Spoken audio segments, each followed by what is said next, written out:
So a couple of things that we look at is the absorption rate. We're under 3 months. So usually we're at 2.8 months right now, which means if no other homes go on the market in under 3 months, they're all gone. All the inventory would be sold. All the inventory would be sold. And that's indicative of a seller's market, right? Yeah, advantage to the seller. Yeah. Yeah. And there's an equilibrium point, just for our audience, and we've talked about this before, but there's an equilibrium point of about 5 to 6 months worth of inventory where it's not really a buyer's market. It's not really a seller's market. It's just kind of in between. Once the inventory levels go up, and let's say you have 9 or 10 or 12 months of inventory, we've been there. Remember those many years. That's a buyer's market. But when you only have less than 3 months of inventory available, it's still a seller's market. Yeah. So, and then the days on the market is going down too. So that should be indicative of a seller's market.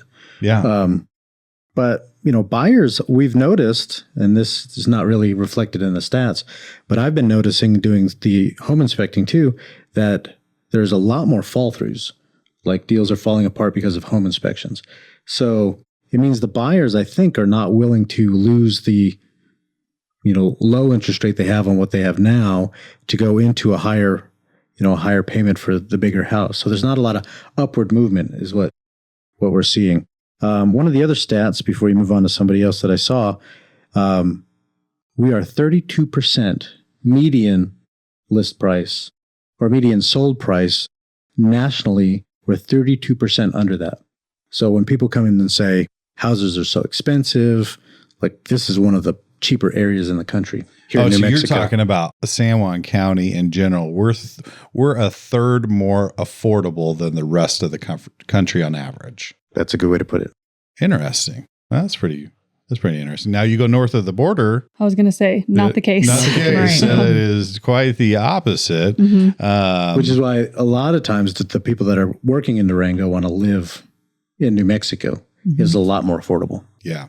Just an hour commute there. And once that becomes 4 lanes all the way through 2 and 2, I think we're going to see a lot more than that. And it's almost there. I mean, there's a stretch, the 2-lane highway, but I think we're going to see more of that. Yeah. The average price right now in Durango, all of Durango, not in town, out of town, is $981,000. Ooh, almost $1 million. That's such a far cry from where we were just saying our average price is $300,000. Right. Yeah, right around $300,000. You could see the affordability, why somebody would be willing to commute to save that kind of money. In that instance, we're not just a third more affordable, we're 66% more affordable. Yeah.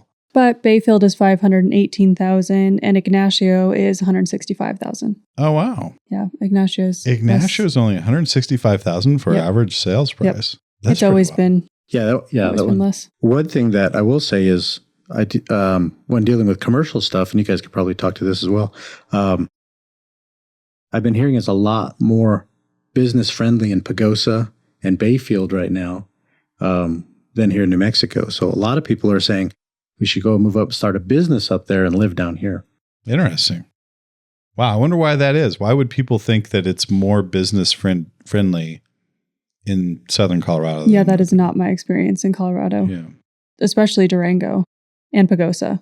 Maybe Bayfield. Bayfield probably, but Pagosa and Durango are not as business friendly as they should be. The permitting process is just so extensive and long and expensive, and it's frustrating definitely for people up there. But Bayfield and Ignacio, maybe. I don't do too much in Ignacio, but yeah. And I think locally we've actually gotten a little bit better. I mean, my first experience when I first moved down here in the early 2000s was I felt like everybody at the city went to a no training. Like, what are you going to do for lunch? No. You want to bring in a business? No. Right. So we would go to the front desk and talk to the planners and stuff. Hey, what do you think about a coffee shop? No. I mean, you wouldn't even get it out, and there was a no. And they went down the line. Now that's eased up quite a bit. So it's interesting that you come back and it's kind of the opposite, that it's more friendly in southern Colorado than northern New Mexico, which is pretty wild. Shannon, what are your thoughts on the first half of this year? Anything surprising to you? Yeah. So what's really surprising to me, going back to what you were talking about with your stats earlier, technically we say we're in a seller's market, but you're right. We are seeing more terminations, but what we're really seeing is we're seeing a few more. We're now sometimes seeing houses sit on the market And we haven't had that in quite a while. And we started that kind of last year. But we're also seeing the comeback of sellers saying, I'll buy a home warranty for a buyer. I'll contribute to some closing costs. Because for a while, that was unheard of. You weren't getting anything out of your seller. Went to the no class too. They didn't have to do anything to sell their house. And now you're finding a lot more where I think that really does show that we're getting into a bit of a buyer's market. Buyers are having advantages now. And you're right. Buyers have the right now to really look at that property and say, they don't have the pressure like they did the last couple of years, where if you're going to get a house, you're just going to have to settle for a couple of things. You're going to have to settle for some stuff and just to make it happen. Now buyers can say, I just really wasn't satisfied with that home inspection. It's just not good enough for what I'm paying in my mortgage and what I'm paying for the overall house and what I'm going to pay in my interest rate. It's not worth taking these things on. So we're in an interesting place right now, in my opinion.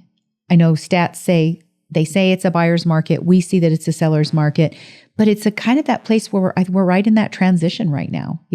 Both really have an equal advantage right now. I think if we had more inventory, we would be in a full buyer's market. Mm-hmm. So I think if you're within the average price range or lower, it's still a seller's market. Mm-hmm. But once you start getting in the higher price range, I don't think it's a seller's market, because you can't just do anything. Right. Interest rates it's not feasible. Yeah. Yeah. And a couple of years ago, maybe even last year, one of the faster moving segments of the market was the higher priced houses, which is not the case anymore. Yeah. Right. I think that was just due to low interest rates. People were reaching up. You could afford way more. They were just grabbing and going. But it's an interesting dynamic that when you were saying the days on the market has gone down.